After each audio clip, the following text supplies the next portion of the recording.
one of the important genres in the 19th century, late 18th into the 19th century, was oratory. You know, people gave speeches. It was a big deal. You could think about it almost like as a form of, uh, you know, popular entertainment. I mean, people would go out to hear a lecture on an important occasion. Somebody would give a long speech, and often they began this way, like, with, um, here, John Quincy Adams, son of John Adams, the president, future president himself. So he's like, a becoming important person. He's giving a speech, like some other things that we've seen this semester, like, in a commemorative occasion. This is on December 22nd, which was the commemoration of the landing of the Puritan separatists at Plymouth, Massachusetts, where they came off the Mayflower and stepped on Plymouth Rock and founded their settlement. So, but he starts out among the sentiments of the most powerful operation upon the human heart, and most highly honorable to the human character, are those of veneration for our forefathers and of love for our posterity. Period. And his voice sounded exactly like that.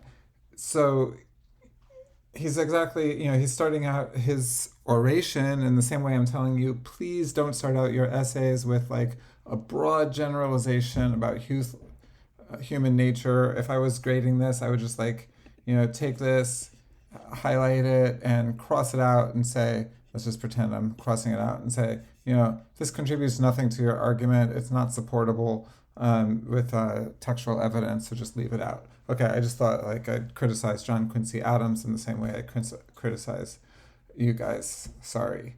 But what he's doing here is, eventually, not in the first paragraph, not in the second paragraph, not in the third, not in the fourth, not in the fifth, not in the sixth. So here he concludes his generalization section, and he says, in reverting to the period of our origin, and so here he is, it's 1802, it's the early United States, and he's a New Englander, so he's getting to, from this broad generalization about, caring about our ancestors and posterity, to his more specific topic, which is the founding of Plymouth, and even here he's not there yet.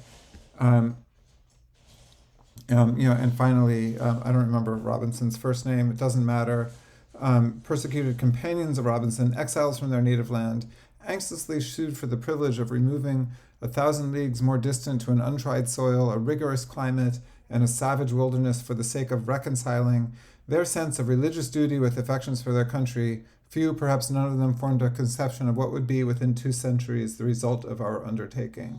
So here he is, arguing for a kind of a, historical causality that these persecuted companions of Robinson, by which he's referring to these Protestant extremists, who were at that, originally living in England and were persecuted by the, or not allowed the freedom to practice their faith as they imagined it by the Anglicans and the Church of England. So first they went to Holland, to Leyden, where they were able to have religious freedom, but they still weren't able to reconcile their sense of religious duty with affections for their country. So they could practice their religion, but they couldn't be English, and that's what they were. That was the issue for them living in Holland. So this is his version of the Thanksgiving story, which to some extent became our version of the Thanksgiving story, at least the tradition as it was handed down. And this is one of those kind of originary,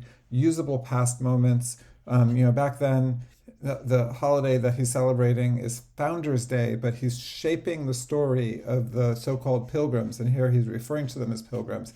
Not for the first time. I don't know who originated that, but they didn't call themselves pilgrims, right? But they're pilgrims in the sense that they were migrating for religious purposes, as he says that there, and in a sense going to their own country, being England outside of England. The original England, the OG England, wasn't any use to them because they couldn't practice their religion there. Leyden, or in the city in Holland, wasn't of any use for them because they couldn't be English there, so they had to go to a place, New England, where they could be English and practice their religion freely.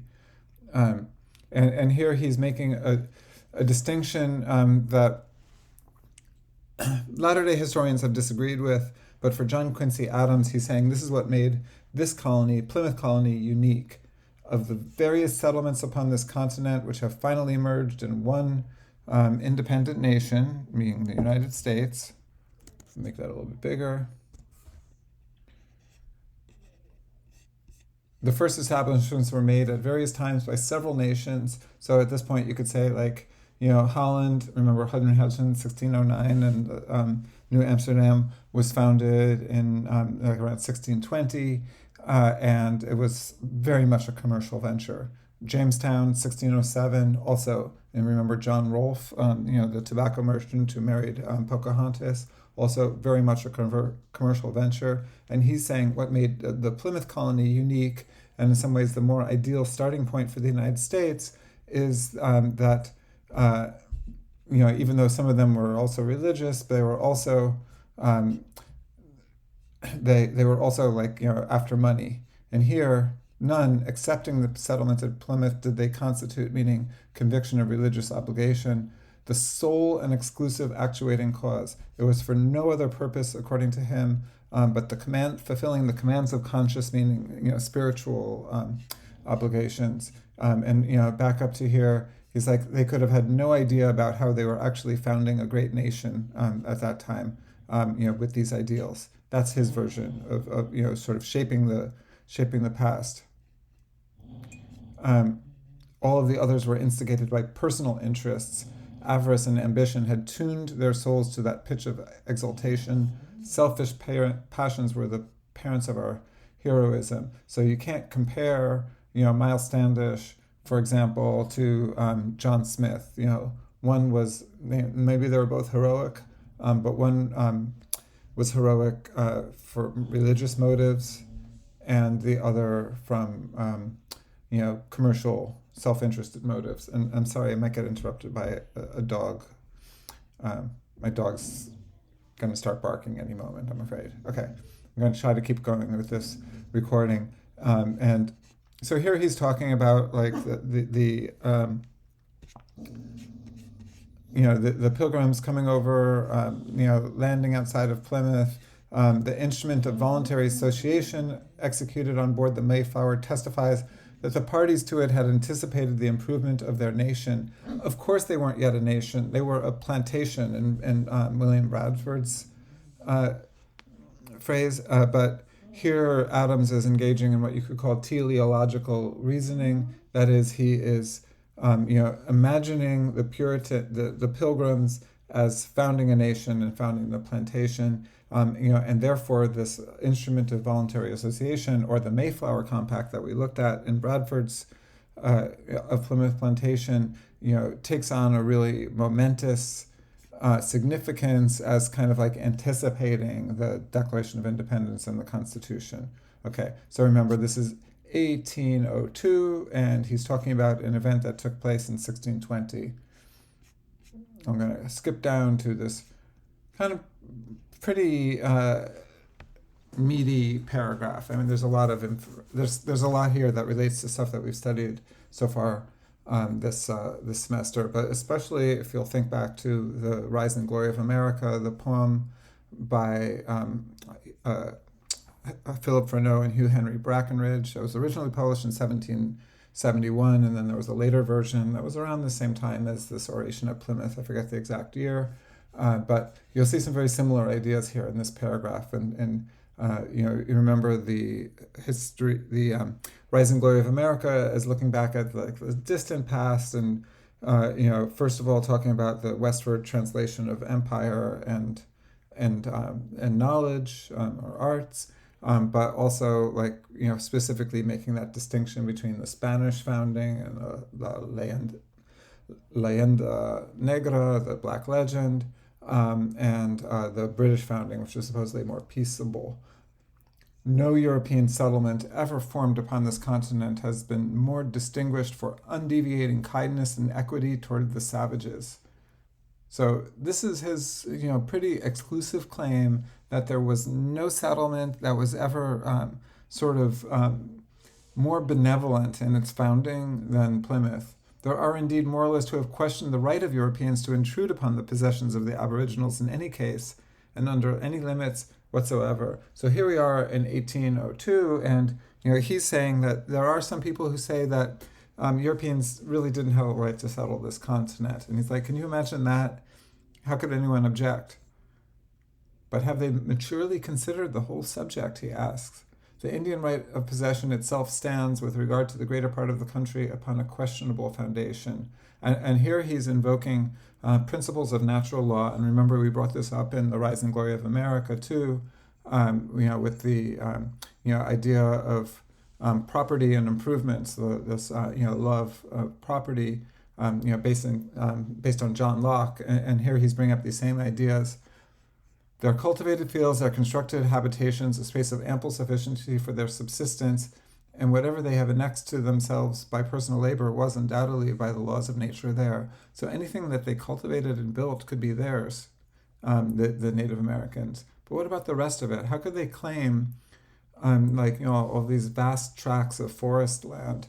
What is the right of a huntsman to the forest of 1,000 miles over which he has accidentally ranged in quest of prey? So essentially what he's arguing here is that agriculture is so much more efficient in terms of food production than hunting, and therefore if somebody is choosing to be a hunter instead of a farmer, how could they actually lay claim to hunting grounds? Shall the liberal bounties of Providence to the race of man be monopolized by one of 10,000 for whom they are created? A hunter or gatherer society couldn't possibly justify their land claims when they have agriculture, here I'm paraphrasing, available to them. Shall the exuberant bosom of the common mother, amply adequate to the nourishment of millions, be claimed exclusively by a few thousands of her offspring?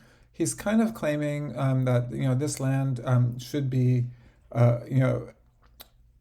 not exactly common property, but that it is common to mankind. And therefore, this is a little bit of a tricky move. Therefore, the people who could, because it could potentially supply food and nourishment, this liberal bosom, exuberant bosom of the common mother to so many, how could so few lay claim to it? The Indians or Native Americans are too sparsely populated, and they require too many resources for it to be sustainable. Shall he forbid the wilderness to blossom like a rose? And also that this land isn't reaching its full potential when it's used as native hunting grounds rather than agricultural grounds. So of course, one of the sort of the arguments for this is one of the arguments for dispossessing the Native Americans, but the truth is that they did draw most of their subsistence from agriculture, and that didn't matter for retaining their lands. But there's a lot of this very similar sentiments in The Rise and Glory of America. But he goes on more historical specificity. The Pilgrims of Plymouth obtained the right of possession to the territory in which they settled by titles as fair and unequivocal as any property can be held. By their voluntary association, they recognized their allegiance to the government of Britain, and in process of time received whatever powers and authorities could be conferred upon them by a charter from their sovereign. So even though, if you'll remember, in the Mayflower Compact, they were like, well, this isn't where we were headed for Virginia, and therefore we can form our own government. But because it was a government that subjected itself to English rule, they were eventually able to get a charter from England, which, in principle, had colonial possession of that land. But not only that, but when they were there, it was empty. The spot on which they fixed had belonged to an Indian tribe, totally extirpated by that devouring pestilence which had swept the country shortly before their arrival. The territory thus free from all exclusive possession, they might have taken by natural right of occupancy. So because of the smallpox epidemics that preceded them, because of European contact, the actual area of Plymouth was, pretty much free from inhabitation and, from occupants. It was empty, and, Bradford and, these so-called pilgrims actually saw this as like, a sign of the divine favor of providence, that it had emptied out this territory for them through epidemic disease. So it's a horrible story, and this was part of their claim to this area. But nevertheless, desirous of giving amply satisfaction to every pretense of prior right, by formal and solemn conventions with the chiefs of the neighboring tribes, and these are different bands of the Wampanoags, they acquired the further security of a purchase. And so this is the familiar idea of making a sort of a purchase of native lands, which the native peoples and the colonists may have had very different understandings of, whether there's a difference between possession and what's called usufruct, or use of the land. At their hands, the children of the desert had no cause of complaint, right? That there was no, injustice in the Puritans. I'm slipping on myself. These separatists, settling at Plymouth. And here's something that's also reminiscent of that Rise and Glory of America. He concludes this paragraph. On the great day of retribution, this is Judgment Day, end of the millennial, whatever, right, time of the apocalypse, what thousands, what millions of the American race will appear at the bar of judgment to arraign their European invading conquerors. So he's imagining here all of these millions of Native Americans, the American race, who were, killed through violence by especially the other European groups, and especially the Spaniards and Portuguese. Maybe he's thinking about the French here, even though they weren't as really as, they were in the same category. But he's imagining this Judgment Day when all of these Native Americans would rise up and sort of testify against their, persecutors. But let us humbly hope that the fathers of the Plymouth colony will then appear, and here's an amazing phrase, in the whiteness of innocence, because they haven't done anything wrong. Let us indulge in the belief that they will not only be free from all accusation of injustice to these unfortunate sons of nature, Native Americans, but that the testimonials of their acts of kindness and benevolence toward them will plead the cause of their virtues, as they are now authenticated by the record of history upon earth. So it's a pretty amazing claim to the virtuousness and benevolence of these Puritan settlers. And of course, we see some different views now.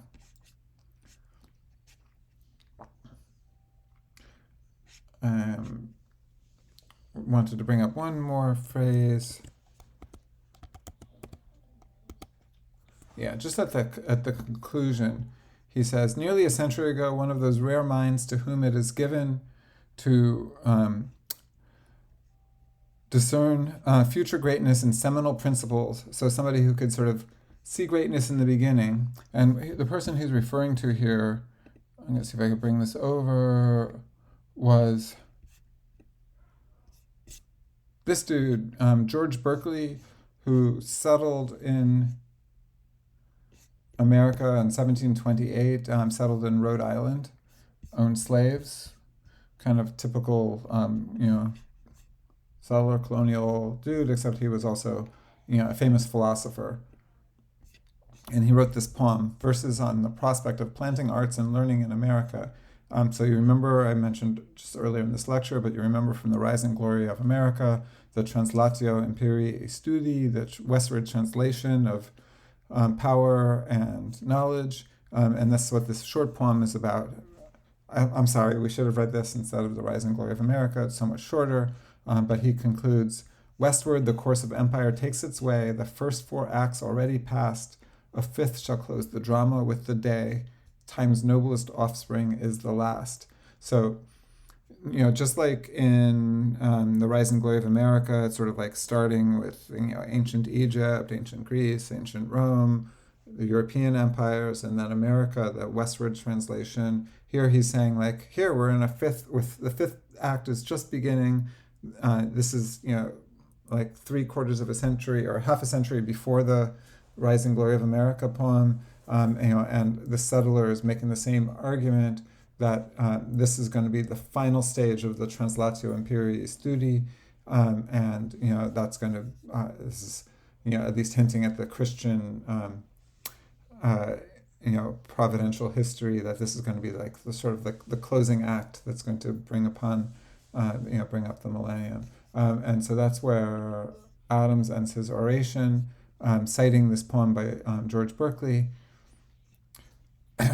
which is also the title of a very famous painting called Westward Ho from later in the 19th century, another Manifest Destiny thing, and I forget the name of the painter. Nearly a century ago, one of those rare minds, I just read that part, pronounced in a vein of poetic inspiration, westward the star of empire takes its way. Let us unite in ardent supplication to the founder of nations and builder of worlds, otherwise known as God for Adams, that what was then prophecy may continue unfolding into history, that the dearest hopes of the human race may not be extinguished in disappointment, and that the last may prove the noblest empire of time. So, like the Rise and Glory poem, but with more specificity to the Puritan or separatist founding of Plymouth in New England, Plymouth Colony on Cape Cod, John Quincy Adams, future president, is saying like, this was the beginning of something great, or the culmination of, this westward movement of the translatio. Okay, I hope that's a useful explanation of John Quincy Adams' Oration at Plymouth.